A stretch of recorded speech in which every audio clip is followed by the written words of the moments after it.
ॐ नमो भगवते वासुदेवाय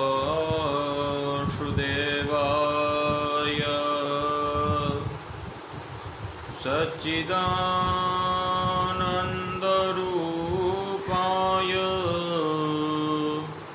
विश्वोत्पत्त्यादिहेतवे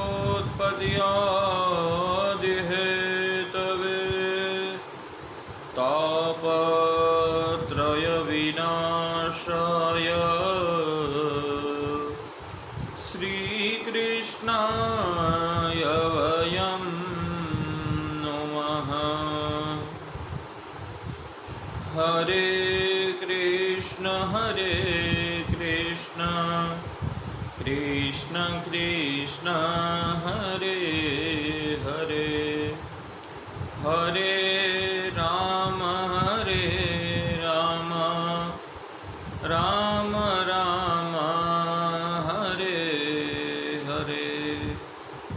कृष्णं नारायणं वन्दे, कृष्णं वन्दे व्रजप्रियं, कृष्णं द्वैपायनौ वन्दे, कृष्णं वन्दे पृथासुतं।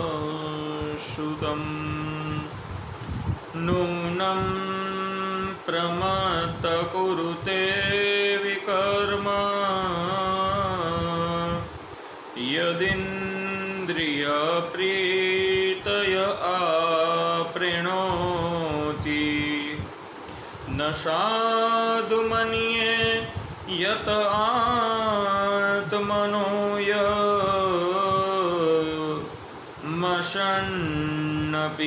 क्लेशः आसदेहः।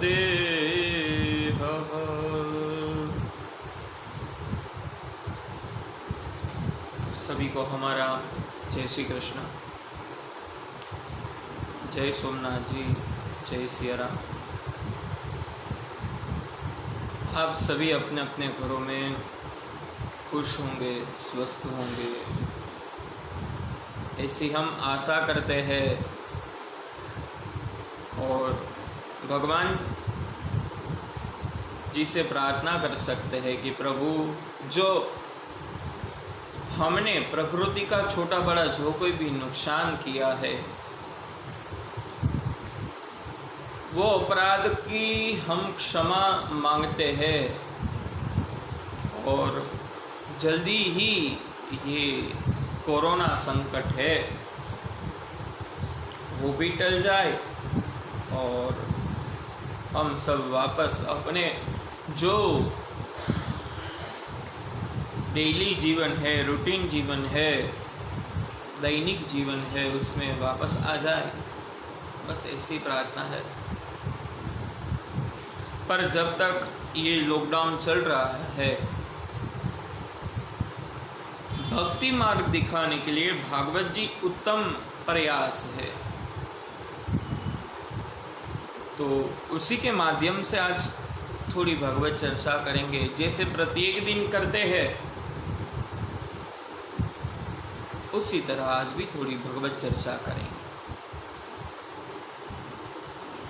जिसमें से आज का हमारा विषय रहेगा भगवान ऋषभदेव जी की कहानी। कल हमने चतुर्थ स्कंद खत्म किया था। चतुर्थ स्कंद में हमने 4 प्रकरण देख लिए, मोक्ष प्रकरण अंतिम था, वो भी कल समाप्त किया। और आज वापस हम पंचम स्कंद की ओर आगे बढ़ रहे हैं, जिसमें से पहली बात है वो प्रियव्रत की है। प्रियव्रत की हमने बात की थी, उसमें दूसरा भाग है वो भगवान ऋषभ महाराज यानी कि ऋषभदेव जी महाराज का है, जो विष्णु के 8वें अवतार है, प्रमुख अवतार में 8वें अवतार है और जैन तीर्थंकरों में प्रथम तीर्थंकर है।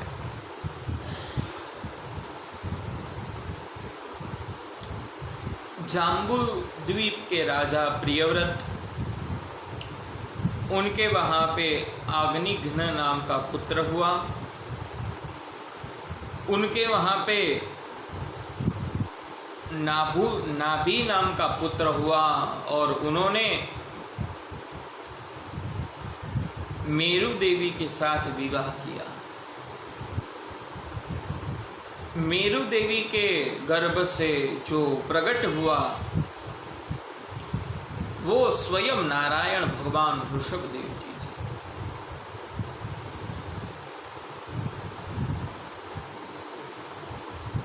पहले बहुत साल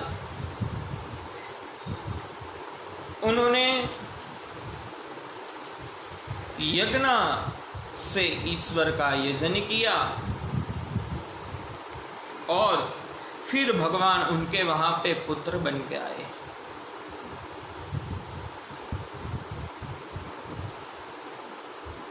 किसी ना किसी स्वरूप से हमें भी भगवान का मनन चिंतन करना चाहिए, तो ही भगवान हमें प्राप्त होंगे, वरना भगवान को प्राप्त नहीं किया जा सकता। इसलिए हम कहते हैं कि जब सगर्भावस्था हो तब जो भी आप पढ़ोगे उसका असर आपके गर्भ पे होता है। तो आप सगर्भावस्था में श्रीमद् भागवत पढ़िए, शिव जी का जो पुराण शिव पुराण है वो पढ़िए, देवी का जो भागवत है देवी भागवत वो पढ़िए, कुछ भी पढ़ सकते हैं, रामचरितमानस पढ़ सकते हैं, परंतु कुछ न कुछ अवश्य कीजिएगा। फिर भगवान ऋषभदेव जी का जन्म निवृत्ति का मार्ग दिखाने के लिए हुआ था। निवृत्ति का मार्ग यानी ज्ञान का मार्ग, और ज्ञान यानी सांख्य मार्ग। इसलिए पहले सांख्य मार्ग आता है। जैसे जैसे आप आगे बढ़ते हो वैसे ज्ञान प्रकट होता है, और ज्ञान प्रकट होने से निवृत्ति का मार्ग आपको आप मिल जाता है। फिर कहीं ढूंढने नहीं जाना पड़ता, ऐसा ही मिल जाता है। और महाराज मनु की ये दिव्य संतानें थी सब। जैसे प्रियव्रत के वहां पे ऋषभदेव जी महाराज पुत्र बन के आए, उत्तानपाद के वहां ध्रुव पधारे, और वही ध्रुव के वंश में आगे भगवान पृथु पधारे। आकुति के वहां पे भगवान यज्ञ नारायण के बन के पधारे। प्रसूति के वहां पे साक्षात जगदम्बा सती स्वरूप धारण करके पधारे, और देवहूति के वहां पे भगवान स्वयं नारायण स्वरूप भगवान कपिल पधारे थे। ये मनु महाराज की जो भी ये 5 संतानें थी वो दिव्य संतानें थी, जिसके गर्भ से प्रभु ने जन्म लिया। और ऋषभ का तो अर्थ यही होता है, जो सब में श्रेष्ठ है वो ऋषभ है। ऋषभदेव जी महाराज, एक बार इंद्र ने अपने कोप से भगवान ऋषभदेव जी के राज्य में बरसात नहीं बरसाई। लोग व्याकुल हो गए और ऋषभदेव जी के पास गए। तब महाराज ऋषभदेव जी ने अपने ज्ञान बल के द्वारा, योग बल के द्वारा बारिश बरसाई थी, ना कम ना ज्यादा, और वो साल एकदम फसल के लिए भी अच्छा रहा। और इंद्र ने सोचा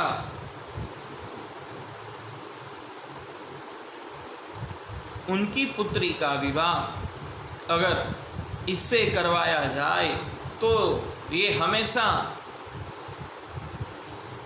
मेरी शरण में रह सकता है।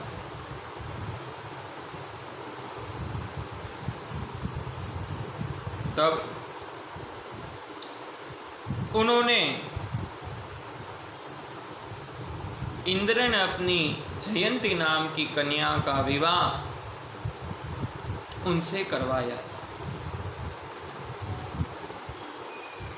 आगे ऋषभदेव जी के वंश में 100 पुत्र हुए। देखिए, काफ़ी लोग ऐसा सोचते हैं कि अगर ये संसार को छोड़ेंगे तभी भगवान को प्राप्त किया जा सकेगा। अगर घर संसार होगा तो उसको पालने की, पोसने की सब उलझनें हमें सहन करनी पड़ेगी। परंतु जो संसार है वो नित्य नित्य प्रभु के कार्य में जब आप अर्पण होंगे तो आपका जीवन है, आपका जो गृहस्थ जीवन है वो कभी आपके लिए बाधक नहीं बनेगा। इसी तरह ऋषभदेव जी ने भी अपना घर संसार बसाया। घर संसार बसाने के बाद उनके वहां 100 पुत्र हुए।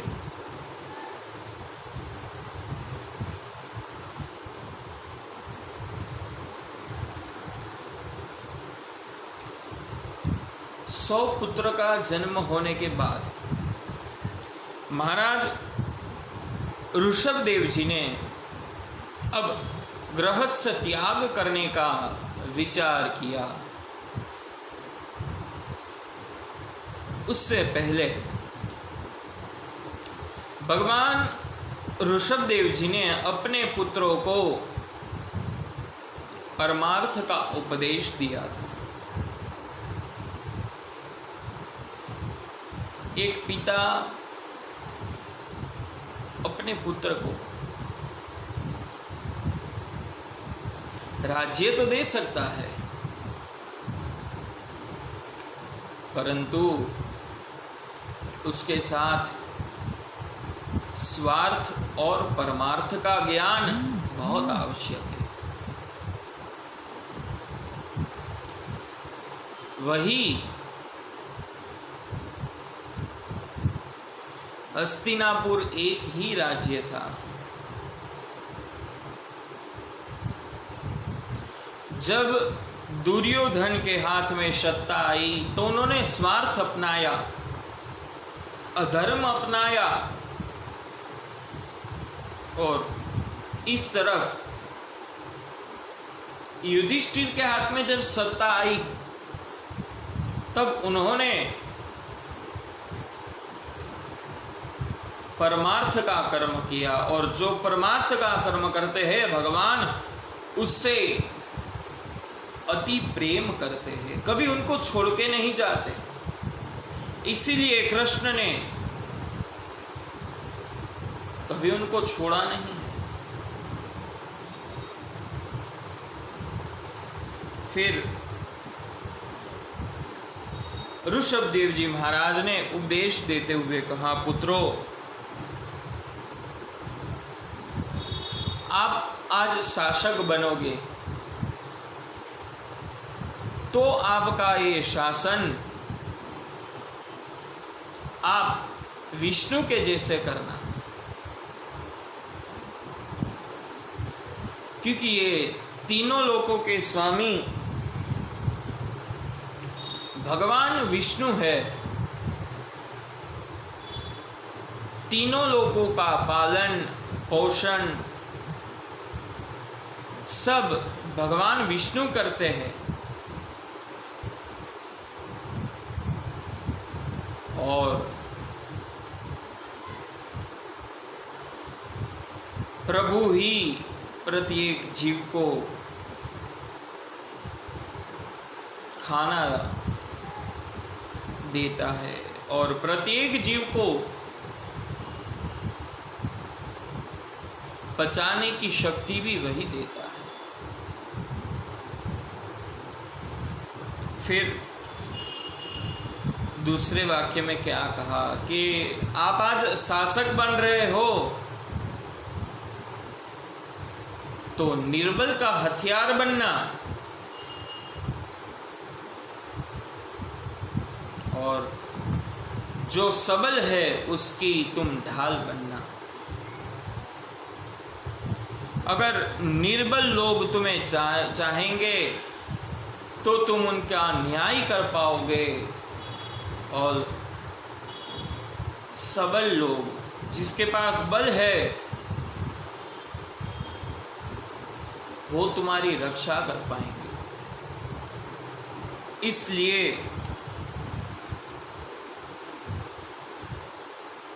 आप निर्बल लोगों का हथियार बनना। फिर क्या कहते हैं, आप सुख समृद्धि के लिए राजा नहीं बने, परंतु प्रजा के कल्याण के लिए राजा बने हैं। ये बात एक खास ध्यान में रखना। और ये 3 बात समझाकर ऋषभ देव जी महाराज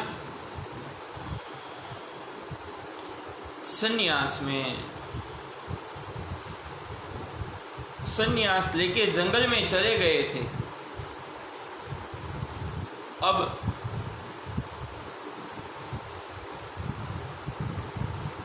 पुत्रों के हाथ में राज्य आ गया था। खुद धर्मोपदेश के पश्चात जैसे वन गमन किया, तब ऋषभ देव जी महाराज ने भगवा वस्त्र धारण किया था। भगवे वस्त्र का अर्थ ही वही होता है, भगवा यानी ज्ञान। अब भगवान ऋषभ देव जी महाराज परमहंसों की गिनती में आ गए थे। देखिए, परमहंस यानी कि एक परम पद को प्राप्त करना। परम यानी कि उत्तम और हंस यानी कि विवेक। विवेक से एक पद को प्राप्त करना, उत्तम पद को प्राप्त करना, वही होता है परमहंस। परमहंस की सत्ता आने के बाद ऋषभ देव जी महाराज सभी वो देहाग्नि में जला दिए थे। उनका वस्त्र गया,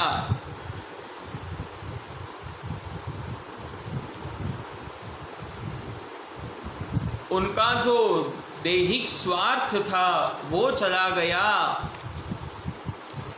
मात्र और मात्र परमार्थ की आशा से अब भगवान ऋषभ देव जी अपना जीवन व्यतीत कर रहे थे, भगवान का तप कर रहे थे और एक परम पद को प्राप्त करने के लिए वो भगवान के पीछे चल पड़े थे। जब वो परमहंस की भूमि पे पहुंच गए तो ना तो उनको भोजन की चिंता थी, ना तो उनको वस्त्र की चिंता थी। उन्होंने वस्त्र का भी त्याग कर दिया, जो भगवा वस्त्र पहना था वो भी त्याग कर दिया और वो खुद दिगंबर अवस्था में पहुंच गए। दिगंबर अवस्था में पहुंचने के बाद भगवान ऋषभ देव जी महाराज के मन में कोई विभत्सता नहीं नजर आती थी, परंतु उसमें तो दिव्यता दिखाई देती है। उन्होंने सारे वस्त्रों का भी त्याग कर दिया था। वो नग्नता कोई विकार के साथ नहीं होती है, परंतु वो विकार का ही समन करने वाली होती है।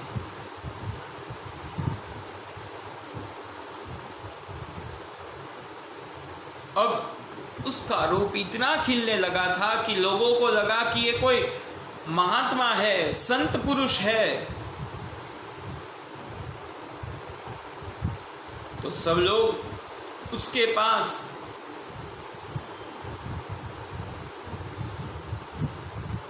लौकिक सुख की प्राप्ति के लिए जाने लगे। महाराज, मेरा बेटा मेरी कुछ सुनता नहीं है, आप कुछ ऐसी भभूत दीजिए जिससे वो ठीक हो जाए। कोई आता है, महाराज हमारे पास धन नहीं है, आप कुछ धन का संचय करने का मार्ग दिखाइए। महाराज हमारा पुत्र कुछ मानता नहीं, आप उसका कुछ मार्ग दिखाइए। महाराज हमें पत्नी नहीं है। महाराज ऋषभ देव जी का मन अशांत होने लगा था, क्योंकि जो ये लोग आते थे तो उनके जीवन में जो तब का समय था वो नहीं रहता था।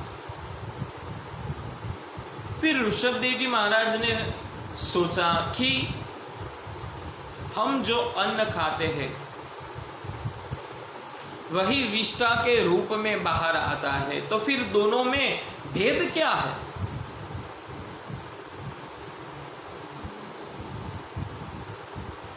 इसलिए ऋषभदेव जी महाराज जहां पे बैठे होते थे वहीं मल और मूत्र का त्याग कर दे देते।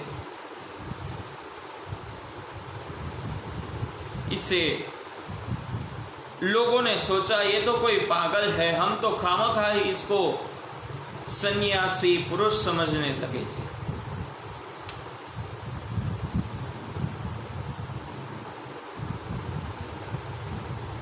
और वापस ऋषभदेव जी के मन में एकदम से शांति व्याप्त हो गई।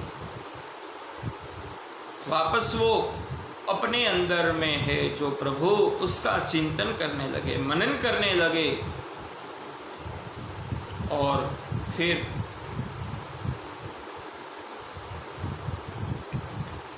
बहुत समय जब जाने के पश्चात सबको निवृत्ति का मार्ग दिखाते हुए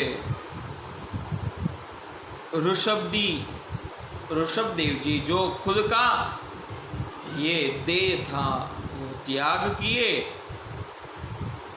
और अपने स्वधाम वो वापस पधारे। भगवान ऋषभदेव जी का एक ही उपदेश था कि महापुरुषों की सेवा स्वर्ग का रास्ता देती है और कामियों का संग हमेशा नरक की ही प्राप्ति करवाता है। जो राजा समानचित, शांत, क्रोधहीन,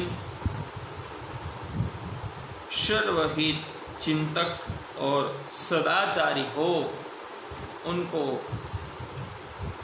धर्म से कभी विमुख नहीं किया जा सकता। और उसके बाद परमहंस भगवान ऋषभदेव जी महाराज जो विष्णु का 8वां अवतार है और जैन तीर्थंकरों में सबसे प्रथम तीर्थंकरों में भगवान ऋषभदेव जी महाराज। तो इसी के साथ आज का जो अपना भगवत चर्चा है वो यहाँ पे समाप्त करेंगे। हम रोज कहते हैं कि हरि अनंत, हरि कथा अनंत। हरि अनंत है, उनकी कथाएं भी अनंत है। एक समय होता है जिसको हमें बाधक बनाना है, वो समय खत्म होने से प्रभु भजन कभी खत्म नहीं होता। प्रभु भजन तो हमेशा शुरू रहने वाली गाड़ी है, किसी भी स्टेशन पे रुकती नहीं है। जैसे ये जीव भी एक गाड़ी के टाइप है, ट्रेन के टाइप है कि जन्म जब हुआ तब से वो शुरू हुई, अलग अलग स्टेशन में रुक के वापस चलने लगी और उसका अंत एक ही स्टेशन पे है। जो मृत्यु नाम का स्टेशन है वहीं पे उसकी मृत्यु है, वहीं पे उसका अंतिम स्टॉप है। तब तक ये ट्रेन को चलना है। आज जो भी कुछ हो रहा है उसकी वजह से ये हमारी जो जिंदगी रूपी जो ट्रेन है वो रुक गई है। तो अच्छा है, उसमें हम आने वाले कई सालों तक का जो भक्ति रूपी फ्यूल है उसे पूर लेंगे और ये फ्यूल से वो कहीं ना कहीं चलती रहेगी, कहीं पे भी स्टॉप नहीं। तो इसी के साथ आज की भगवत चिंतन को यहाँ पे समाप्त करेंगे और कल वापस प्रातः 11 बजे मिलेंगे। तब तक के लिए आप सभी को हमारी ओर से सादर जय श्री कृष्ण, जय सोमनाथ जी, जय सिया राम। सभी अपने अपने घरों में रहिए, खुश रहिए, स्टे होम, स्टे है सेफ। जय सोमनाथ जी।